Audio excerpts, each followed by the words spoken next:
tonight. The evidence is in. The law's been explained. Now Donald Trump's criminal case is in the hands of the jury.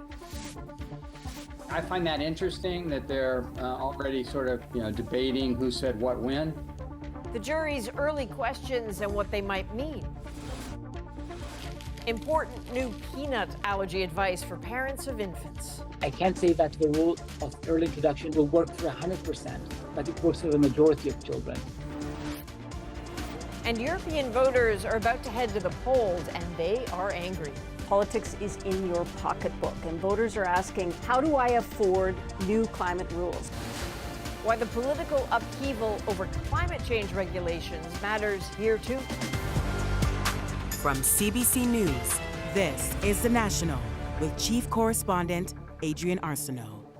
Thank you for joining us. Deliberations have begun in Donald Trump's first criminal trial, officially leaving the fate of the former president in the hands of a 12-person jury. Well, today, that jury met for nearly 5 hours, weighing the evidence that was delivered over weeks of testimony, all aimed at determining if Trump should be acquitted or be the first U.S. president convicted of a criminal offense. Chris Reyes from the courthouse now with the key instructions given to those jurors and Donald Trump's fiery response. The instructions to the jury were comprehensive. Justice Juan Merchan taking an hour and a half to explain to the jury the most critical part of their job, come to a verdict. To do that, he reminded them that their decision must be unanimous, and to convict, they must find Donald Trump guilty beyond a reasonable doubt. You should be guided solely by a full and fair evaluation of the evidence, he said, reminding them that their judgment should not be affected by their views of the defendant. On the charges, Merchan explained the boundaries of the law that the jury must deliberate within. First, they need to determine if Trump falsified business records, and second, that he intended to do it to cover up other crimes, including influencing the 2016 election and breaking federal campaign laws. On those other crimes, the judge clarified that the jury doesn't have to agree on what they are or if they were even committed. Mother Teresa could not beat these charges. These charges are rigged. The whole thing is rigged. The judge also told the jury they can't convict on Michael Cohen's testimony alone because he's considered an accomplice in this case, that his testimony must be corroborated by other evidence or witnesses. Trump's former fixer is considered the prosecution's star witness, testifying that Trump reimbursed him for hush money payments to Stormy Daniels. 4 hours into their deliberations, the jury requested to hear the instructions again, as well as testimony from Cohen and David Pecker, the former publisher of the National Enquirer. I find that interesting that they're already sort of, debating who said what when. I think it shows that they're taking it seriously. They want to be right, and they want to basically have a common understanding. Chris, you're back. Another very busy day at that courthouse. No limit, I suppose, to how long this can go.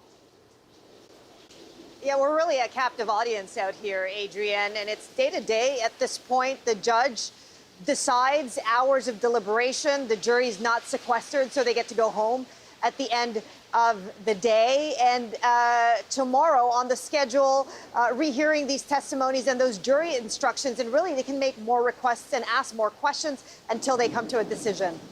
All right, Chris Reyes in a rainy New York for us tonight.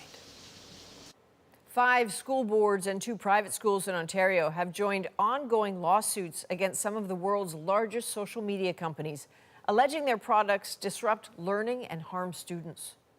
We saw, a rise of addictions through the social media with our kids, and it was affecting everything from their mental health to the learning. The struggles are real. There's a loss of sleep, there's anxiety, there's depression. The allegations against the operators of Facebook, Instagram, Snapchat, and TikTok haven't been proven, and there's no court date set. But in total now, Ontario schools are seeking $7 billion in damages. Well, a new U.S. study suggests that introducing children to peanuts early, including in infancy, can dramatically reduce the incidence of potentially deadly peanut allergies later on. But Kwabena Oduro spoke to one mother who urges parents to do it carefully. When Asher was 4 months old, his mother tried to feed him peanut butter. It was a very, very scary, serious incident that had happened. Within 30 seconds of being exposed, he had hives all over him, swollen lips, and respiratory distress. A call to 911 and a dose of epinephrine saved his life. I just wanted to run out in the middle of the street and just scream. I was so scared. Being 4 months old, he couldn't talk, and I knew that he was finding it hard to breathe at that time. But doctors say cases like his are the exception. And for most kids, introducing peanuts at an early age is the right approach. Frequent exposure to peanut early in life was really persistent and effective, and really saved many of these children who were at high risk of having peanut allergy from having that lifelong disease. A recent study by the National Institutes of Health in the U.S. found feeding peanut products to children regularly between infancy and the age of 5 helped reduce peanut allergies by 71%. I can't say that the rule of early introduction will work for 100%, but it works for the majority of children. Advocacy group Allergies Quebec lists 9 foods, including eggs and dairy, that make up 90% of food allergies for school-age children. It wants to see more education for staff in schools. Instead of banning a couple foods, we need them to start by training all the staff and giving them some tools to learn about how to prevent reaction and how to manage food allergies. Pediatricians say it starts at home, and the best approach is to introduce peanuts in small doses, known as oral immunotherapy. That's what Finnemore is giving Asher now. And she urges parents to do research, have medicine close by, and keep a close watch for at least an hour after introducing the food. Cubino Duro, CBC News, Montreal. And Montreal police say they are conducting an investigation at a Jewish school which was hit by at least one bullet. Leaders from 2 Jewish groups are responding tonight, telling CBC News they know decisive action by municipal leaders would stop these incidents. Montreal Mayor Valérie Plante posted on X saying it's completely unacceptable that a Jewish school is once again targeted. Anti-Semitism has no place in Montreal. Police are on the scene to investigate, and I am confident that they will once again find the guilty person. This is the 3rd time since November that a Jewish school has been shot at in Montreal. Well, police have cleared an intersection at the University of British Columbia that was occupied this morning by pro-Palestinian demonstrators.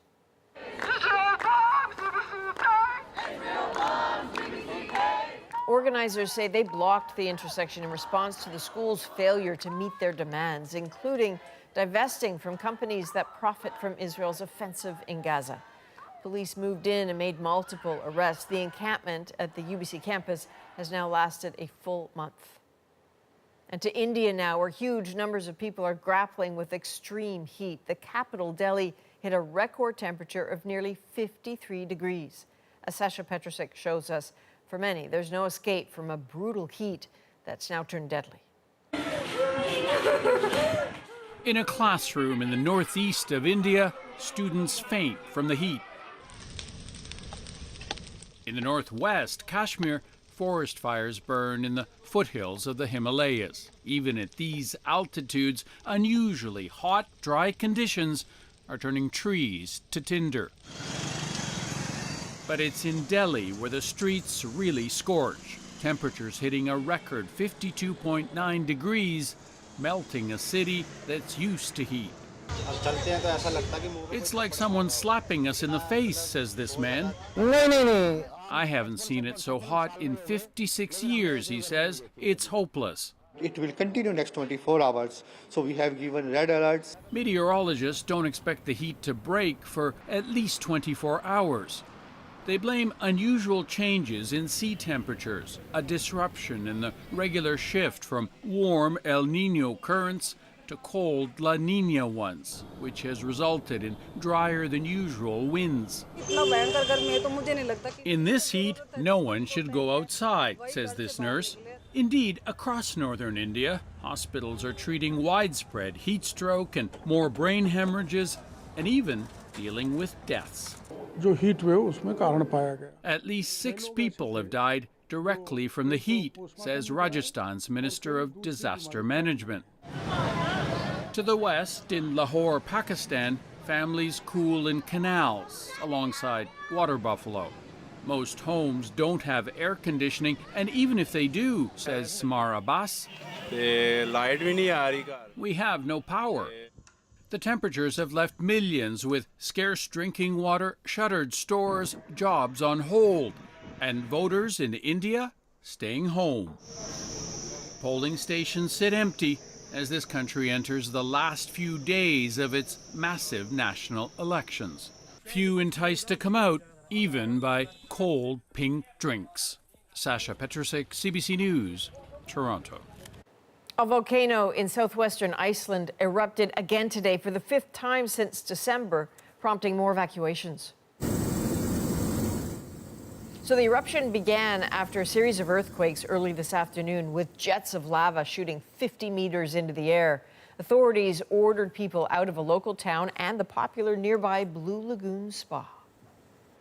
Well, South Africa's governing ANC party is facing the biggest challenge to its parliamentary majority since Nelson Mandela led them to power 30 years ago. Today's national election results aren't expected for days, but as Margaret Evans explains, a growing list of problems has left many voters angry and looking for change. A new dawn for South Africa. That's the hope voiced by many in the lead to the vote. Lines forming even before polls opened in an election that analysts believe could deliver a wake-up call to the African National Congress. That's in part thanks to those born after the struggle to end apartheid, a generation now coming of age, says Ongama Mtinka. Because many of them feel they have been labeled born free, when in fact their lived realities are to the contrary. Crime, poverty, and corruption are rife, and a third of South Africans are jobless. We are young and there's no job for youth. We have degrees, we're not getting jobs. This businessman is saying he voted for the ANC in the past because of the freedom they brought to black South Africans. Not this time. He'll back a new party started by disgraced former president and ANC leader Jacob Zuma, part of a fractured political landscape. Casting his ballot, President Cyril Ramaphosa didn't look outwardly concerned about the ANC losing its majority. And not all analysts think it will, including Zweletu Jolobe. I think that the ANC deserves to win insofar as other parties have not been able to make capital out of the shortcomings of the ANC. But he does think the days of huge ANC wins are fading, along with the party's ability to use its anti-apartheid credentials from the past to paper over failings in the present. Margaret Evans, CBC News, London. In Ohio, at least one person is dead after an explosion in a city center, apparently caused by a gas leak. So this is Youngstown, right after the explosion that rocked that building yesterday. Authorities say the person killed was a 27-year-old bank employee. 7 people were injured, 1 seriously. Officials initially blamed a gas leak, but say they are still investigating. And an Ontario murder trial is garnering new attention after it was alleged the 3 accused are loyal to ISIS. Prosecutors say the trio wanted to stop the victim from speaking out about that allegiance. Thomas Dale was in the courtroom today. 3 years to the day after a gunman shot her and killed her son, Rania Ackle sat through hours of testimony. Just steps from the 3 men charged with first-degree murder and attempted murder in the attack that prosecutors say is tied to ISIS. In a family-owned chicken takeout restaurant that evening in May 2021, a gunman burst in and opened fire. A masked man was seen outside carrying a satchel the Crown now says was used to conceal the killer's handgun. Prosecutors allege the motive can be traced back to this nondescript warehouse near Toronto Pearson Airport. Come on in, let me show you what's going on here. The jury was shown video of Nakash Abbasi, who ran a business out of that warehouse distributing products to sell on Amazon. Mr. Abbasi and his followers had pledged allegiance to ISIS, according to the Crown's opening statement, and he was using the business to finance that organization. 25-year-old Naeem Akil was shot in the face and left ear. Killed, prosecutors say, because he learned of the trio's alleged ties to ISIS and was planning to tell authorities. The shooting horrified customers of the beloved restaurant. It's sad that it would happen to such a good family, good people. Yeah, such a young soul, like he just didn't deserve to die. Naeem Akil's best friend testified he later drove one of the accused to the scene because Suleiman Raza insisted his car was broken down. But prosecutors say Raza had in fact just driven the killer in that Honda Accord, with police finding this Google search on his phone. What are the sentences for a getaway driver? Lawyers for the three accused haven't yet laid out their defense, and Crown prosecutors haven't said what evidence led them to allege the supposed ringleader was sending money to support ISIS. Thomas Dagg, CBC News, Brampton, Ontario. Nissan has issued a do not drive order that applies to about 48,000 vehicles still out there in Canada. They are equipped with faulty airbags that can blast people with shrapnel when deployed. According to Nissan, since 2015, they've already killed one person and injured dozens. The order is part of a worldwide recall of millions of Takata airbags involving the makes and years you see on the screen. Nissan is asking that owners stop driving them immediately and contact a dealer to have them repaired. Well, there's a growing push to help tackle Canada's housing crisis by building with more wood, specifically a material called mass timber. Advocates say it's more eco-friendly than concrete and steel and much faster to use. Paula Duhacek on how it works and why some aren't yet sold. This Edmonton factory is making glue-laminated timber, or glue-lam, a type of mass timber that can replace beams made of steel. So how's business these days? Well, business is booming. So much so, the company is building a new 155,000 square foot factory. We are filling capacity slots about 10 months out from today. So yes, the phone's ringing off the hook. A growing interest, but still relatively rare. An RBC report says mass timber accounts for just about 1% of North American building materials, though building codes are changing to allow more of it. Some provinces will allow up to 18 stories, the height of this student residence at the University of British Columbia. Developers like mass timber because it comes together quickly. For example, our building on 5 here at Ontario and 5th in Vancouver was erected in 12 days. Proponents say it's also more eco-friendly than concrete and steel. Wood is the lowest carbon building material available. We're not saying we're eliminating concrete. We're not saying we eliminate steel. We need those things to work in concert with wood to create these safe, affordable, low carbon, net zero buildings. Still, uptake of mass timber has been uneven across the country, and some builders are reluctant to switch. Plus, some researchers say if we want to protect the environment, the last thing we should do is cut down more trees. The most valuable thing we can do with forests is to leave them standing and growing. Environmental debates aside, there are also practical considerations. The pull of doing things the way they've always been done versus a new approach that promises to build homes faster. Paula Duhacek, CBC News, Edmonton. Major League Baseball is setting the record straight, and it's knocking Babe Ruth out of a top spot. There was a quote always saying that Josh Gibson is the black Babe Ruth, and we always say no, Babe Ruth is the white Josh Gibson. Why it's taken decades to recognize thousands of players. We head to South Korea, where seniors are taking on a second career, and that has the country's government worried. Plus, the phenomenon lighting up the streets of New York. I love it when astronomy comes to the streets. We're back in 2 minutes.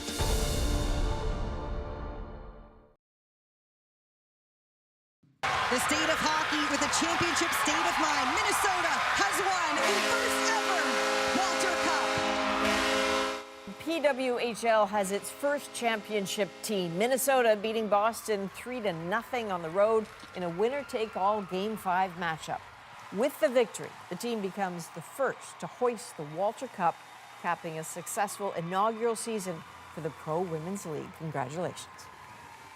The world's #1 ranked golfer has been cleared of all charges less than 2 weeks after being arrested in Louisville, Kentucky. Mr. Scheffler's characterization that this was, quote, a big misunderstanding, close quote, is corroborated by the evidence. Scottie Scheffler was taken into custody after attempting to drive around a fatal crash site while heading to the second round of the PGA Championship. He faced multiple accusations, including the assault of a police officer. While the prosecutor defended that officer's actions, he says Scheffler did not commit any crimes. Well, Major League Baseball is now officially recognizing stats from leagues that existed because of segregation, known as the Negro Leagues. And as Allison Northcott shows us, that change is giving new credit to one of the best players of all time. Power hitter Josh Gibson played 14 seasons in the Negro Leagues. Now, his incredible stats are finally part of the MLB history books. There's a quote always saying that Josh Gibson's the black Babe Ruth, and we always say, no, Babe Ruth is the white Josh Gibson. So now that will really be true.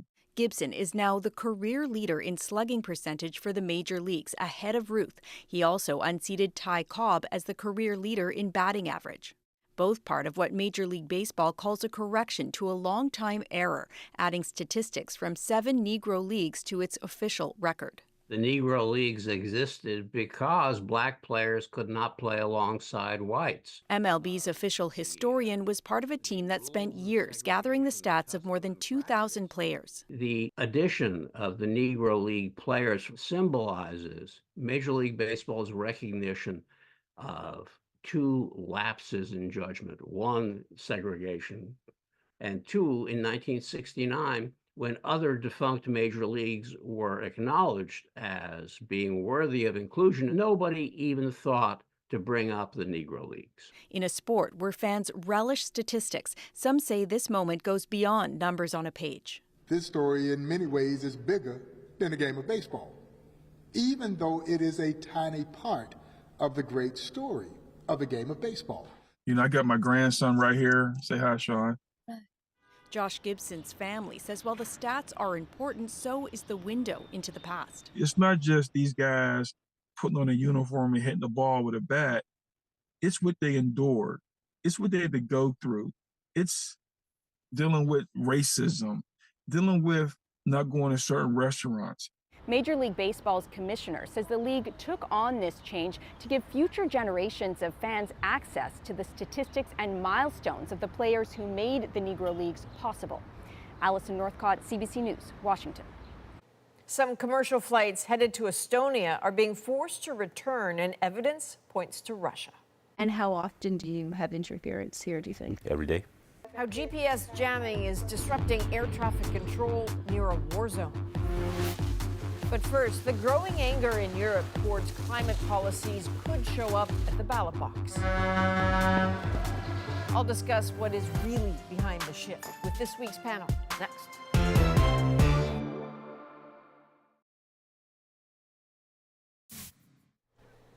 You are looking at the remnants of a North Korean barrage of sorts on South Korea. Not bombs, not missiles, but balloons filled with trash, liquid filth, possibly even human feces. 260 of them since Tuesday night. Not taking any chances, South Korean bomb squads are destroying them on site.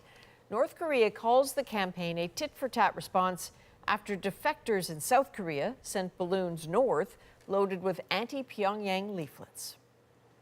Well, that temporary problem in the south is nothing compared to a big structural one decades in the making. An extreme version of a crisis facing countries all over the world, including Canada. People are simply living longer and they're having fewer kids. Philippe Leblanc shows us South Korea's solution to its rapidly aging workforce. Just keep working.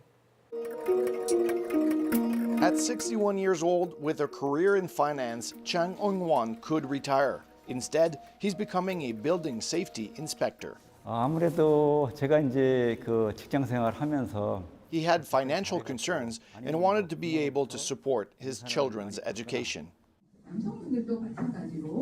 The South Korean government was more than happy to help.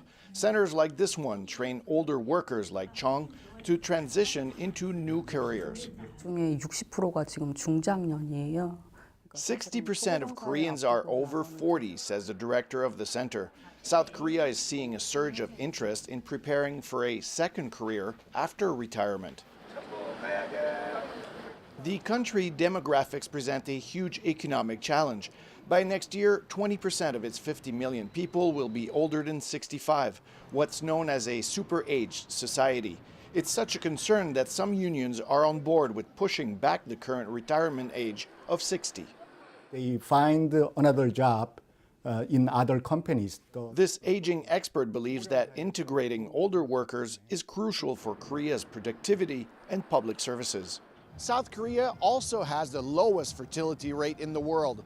Government investments worth nearly 300 billion Canadian dollars since 2006 have failed to slow that trend down as fears for the future grow. Lee Hai-won is 4 months pregnant. She left her job to have a child and start her own business. She says she's seen too many women sidelined in the company where she worked for 13 years after starting a family. 제가 다니던 회사는 특히 남성 직원 비율이 굉장히 높은 회사. She believes that many Koreans also hesitate to get married and have children because social pressures and expectations are overwhelming. Many do not feel financially stable even in their 30s. 여기. Chang Eung-won says he plans on doing his part for many more years. 제가 70이건 80이건 일을 계속할 수가 있습니다. He's even studying to move up in his new company and to keep working until he's 80. Exactly what the South Korean government is hoping to hear from him and many others. Philippe Leblanc, CBC News, Seoul. Now it's time to dig deeper into the stories shaping our world.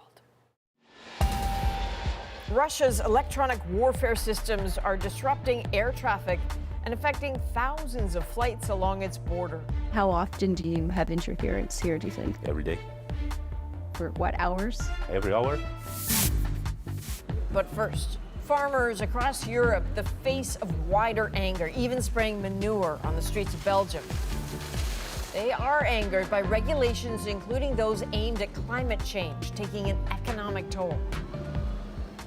Their rage directed at those who represent them in the European Parliament. Now, with new elections coming, they are demanding change.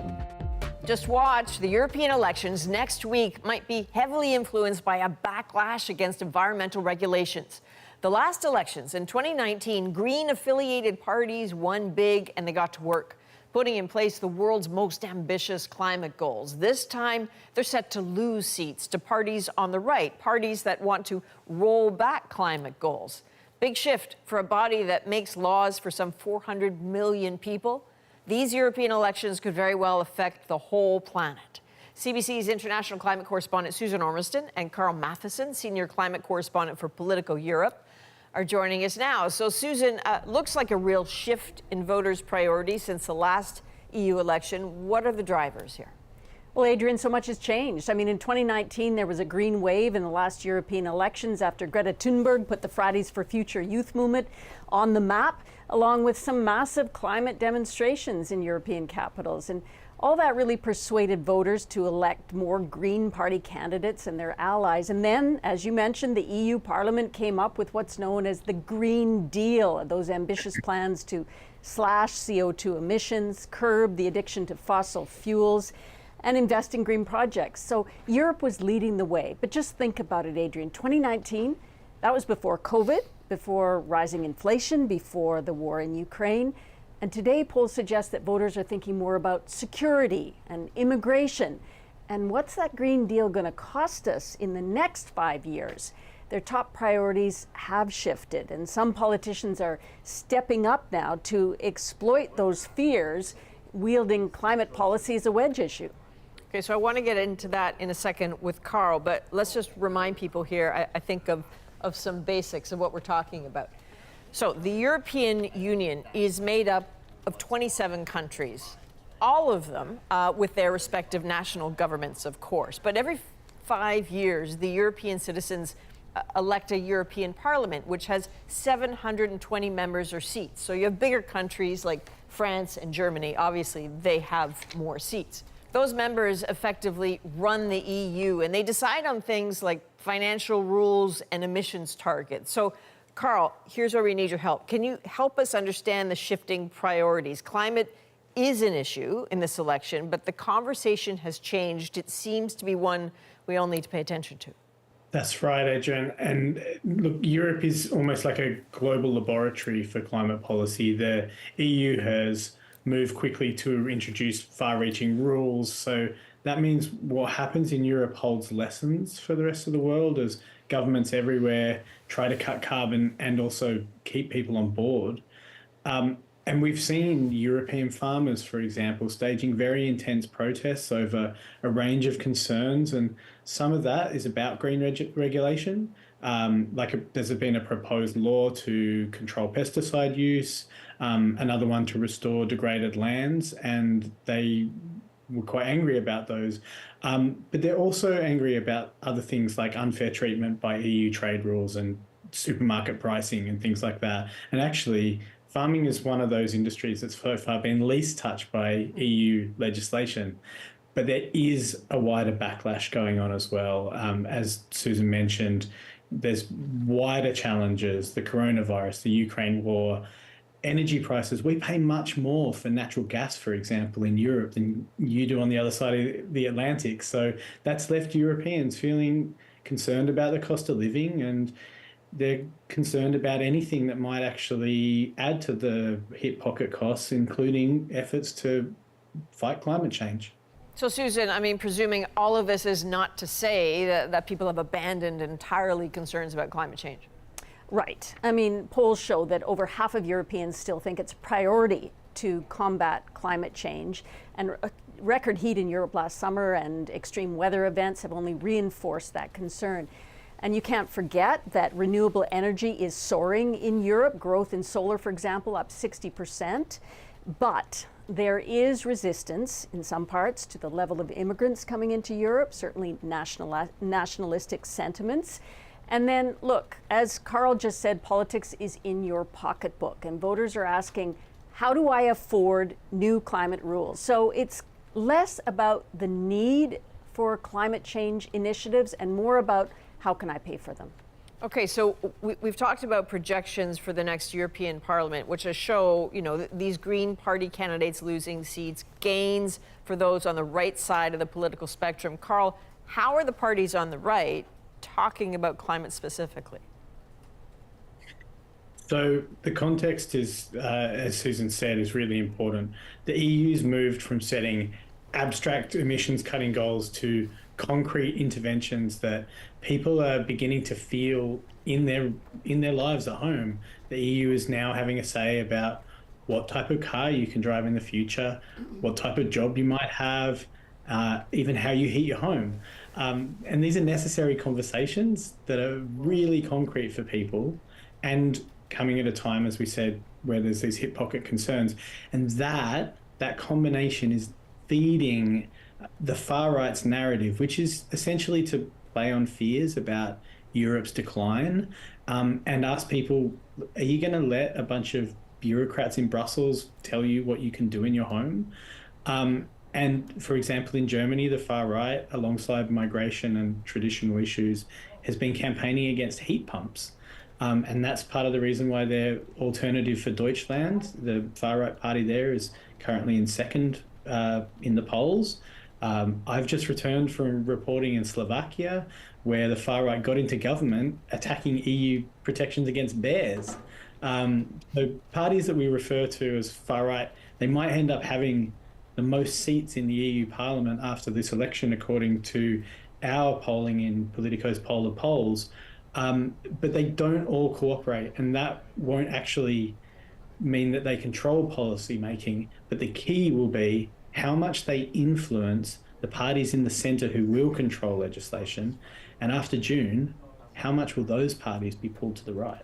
Interesting. All right, so last thought to you, Susan. We started talking about what this might mean for the planet, especially in terms of environmental policy. So what is your sense of it? Well, most people that I'm speaking to say that this Green Deal in Europe won't be tossed out. It could be diminished. If a shift to the conservative and far right translates to more power, as Carl just mentioned, in these elections, the analysts are going to say that it will be harder to push new climate legislation, and that the power shifts may dampen both the speed and the scope of the Green Deal. So it is a significant pushback, and that has echoes in Canada too. And the timing, say climate scientists, is reason to worry, because they believe we're already failing globally to bring down CO2 emissions overall, and this is the time, they suggest, to be even more aggressive, not less. But as we're seeing, the political winds, at least in Europe at this time, aren't aligning with that. And one more thought, Adrian, you know, there is another big election this year in the US, and do expect more of a fight over climate policy there, with Donald Trump promising to, quote, I think he said, drill, baby, drill. And Joe Biden is fighting to hang on to the gains with his Inflation Reduction Act, pouring some money into climate initiatives. So that will be another election to watch this year on the Climate File.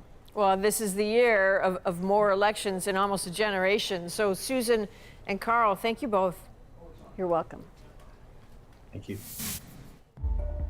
There's a growing concern a war tactic is disrupting commercial flights, preventing some from even landing. We'll explain how next.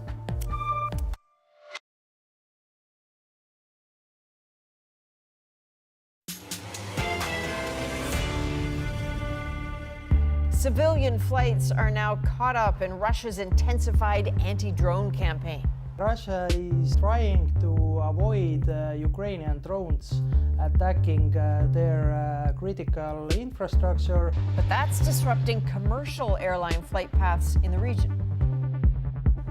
Briar Stewart got access to an air control tower in Estonia, where this is a big problem. Inside this air traffic control tower in Tallinn, Estonia, a pilot flying at the small airport of Tartu to the south radios in to say they've just lost access to GPS and have to descend in order to get it back. And how often do you have interference here, do you think? Every day. For what hours? Every hour, pretty much 24/7. Several airlines have reported an increase in jamming, and Estonia and other European countries point the finger at Russia. Tartu lies just 45 kilometers from the Russian border, and the only commercial flights in and out of here were temporarily canceled. At the end of April, 2 Finnair flights were on their way here to Tartu from Helsinki when their GPS systems experienced interference. The pilots tried to fly at a lower altitude, but that didn't work. So both flights ended up turning around and going back to Finland. Because at the time, this small airport didn't have a backup navigation system in place. GPS systems are jammed when a device sends out a powerful signal to drown out or interfere with those being transmitted by satellites. These satellites underpin the entire global positioning system, which is used in everything from phones, cars, and planes to pinpoint location. Finnair only relaunched its flights to Tartu, a popular tourist destination, in March. They were cancelled in the wake of the Ukraine invasion. And now war is also keeping them from landing again. St. Petersburg, one source is here. This security expert shows us areas with a high rate of GPS jamming, the darkest regions not far from the Russian border. Russia is trying to avoid Ukrainian drones attacking their critical infrastructure, military facilities, and so on. In recent months, Ukraine has stepped up attacks against Russia, which is why it's trying to jam satellite signals to prevent GPS-guided weapons from reaching their target. GPS jamming is not just a problem near Russia. The map shows high rates of interference near Israel and Iran, and jamming isn't the only problem. Terrain ahead, pull up. Terrain ahead, pull up. This is a video of what's called GPS spoofing, when a navigation system is tricked by fake GPS signals. An alert is going off telling the crew they're close to the ground, when in reality the plane is 37,000 feet in the air above Saudi Arabia. Cases of GPS interference have risen so dramatically that in January, the International Air Transport Association, along with the European Aviation Safety Agency, held a closed-door meeting with airlines and manufacturers, issuing a public statement that said interference with satellite-based services that provide information on the precise location of an aircraft can pose significant challenges to aviation safety. The group called to make sure that pilots know the risks and how to respond to them. They have other systems they use for navigation.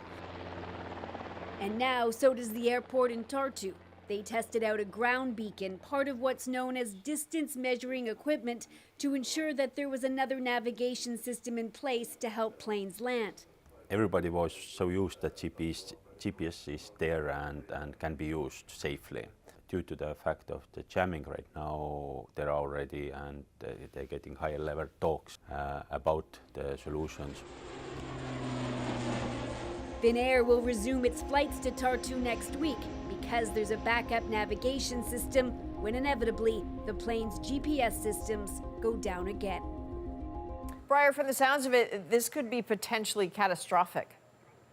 Well, Adrian, the airline industry says it's definitely concerning because it means that in these affected airspaces, pilots have one less navigational aid to use, but the industry stresses that there are other systems in place. There really does seem to be more of a worry about GPS spoofing because unlike jamming, where your GPS essentially stops working, with spoofing your system keeps working, but it's giving you directions based on fake signals. Now, there was a report of a plane taking off from the Tel Aviv airport in Israel at the end of October. Its GPS system thought it was 400 kilometers south of its actual position. The plane was headed towards Lebanon, and air traffic control had to put it back on course. Interesting. So I hear you with the conversation about adapting to this, but what's actually being done about it? Well, at the moment, aviation associations are calling to ensure that pilots are trained and that they know how to respond to the risks. But they also say that there needs to be solutions for the medium and long term. And that includes basically changing the way that navigation systems are certified. And they're also calling for aviation manufacturers and airlines to be involved in the development of any future GPS systems. All right. So interesting. Briar Stewart, thank you. You're welcome. Great white shark sightings are on the rise off the coast of Atlantic Canada. The ocean's apex predators now present in areas they were rarely seen before. Tom Murphy went to find out why. Here's a preview of what he found. They intrigue us. Like a beautiful monster. And frankly, they scare us. Great white sharks are on the move in Canadian waters in what appears to be greater numbers. So are eco-tourists keen to spot them. They're coming so close right now! Why are so many white sharks coming here to the coast of Nova Scotia? And how might eco-tourists help solve the mysteries surrounding the white shark? Good questions. You can catch Tom Murphy's story in the coming days on The National. Next, the streets of New York turn to gold. It brings astronomy to the public. The Manhattanhenge sunset is back in our moment.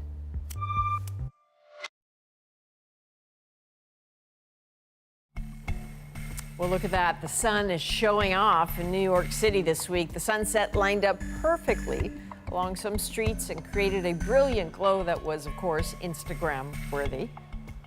The phenomenon happens in New York City every year at this time. It's since been dubbed Manhattanhenge. The solar spectacle is our moment. I love it when astronomy comes to the streets. This is a demonstration of the fact that as the Earth goes around the sun, we're not straight up. It's why we have seasons. And I just happen to have an Earth right here. The Earth is not going around straight up and down. It's actually tilted over 23.5 degrees. And if you have a city that's based on a grid like Manhattan or Toronto, where the streets are 90 degrees to each other, and if the east-west is the same east-west as the Earth, then there's going to come a time where the sun will set between the buildings. And so that's when you get this Stonehenge or Manhattanhenge or Torontohenge effect. They're happening now all over the world in sort of a fun way because Stonehenge, the original monument, was set up for exactly that reason, to use the position of the sun, the stars, the moon, the planets to figure out the seasons, so that when the shadows line up just right, they can say, okay, it's time to plant. It's just a way of keeping time over the year. Oh, I think it's fun that within the last year, we've had a solar eclipse, we had an incredible display of aurora borealis, and now we got this Manhattanhenge phenomenon. It brings astronomy to the public. What would any of us do without Bob McDonald? So New York, the next one is in July. It's a sunset henge. But what you heard him mention Toronto there, that one, Toronto Henge, is in August, but it's sunrise. You got to get up early. From all of us at the National, thank you for being with us. You can watch anywhere, anytime on the free CBC News app and subscribe to the National's YouTube channel. I'm Adrienne Arsenault. Take care.